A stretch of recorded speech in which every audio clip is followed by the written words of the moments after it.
Lord బాగున్నారా? దేవుడు మిమ్మల్ని ఆశీర్వదించును గాక. దేవుడు ఈ ఉదయకాల సమయంలో దేవుడు మీతో మాట్లాడబోతున్నాడు. ఎందుకంటే మనము నీతిమంతులుగా ఉండాలంట. దేవుడు అలాగా సెలవిస్తున్నాడు. కీర్తన గ్రంథము 34వ అధ్యాయము 17వ వచనములో నీతిమంతులు మొరపెట్టగా యెహోవా ఆలకించును, వారి శ్రమల అన్నిట్లో నుండి వాళ్ళని ఇడిపించడం రాయబడింది. అవును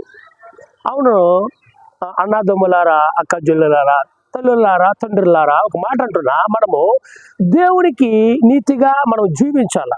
జీవించినప్పుడు మనుషులకి అనేక శ్రమలు, బాధలు, కష్టాలు, ఇబ్బందులు అది సాధ్యమే, వస్తాయి. కానీ దేవుడు అనే ఓడు మన తోడు ఉంటే ఆ శ్రమలో నువ్వు ప్రార్థించినప్పుడు, నీతిగా ఉన్నప్పుడు ఆ శ్రమ నుంచి బయటపడేసే వాడు దేవుడే. ఈ లోకంలో మనకి బంధుమిత్రులు అందరూ ఉంటారు, స్నేహితులు ఉంటారు.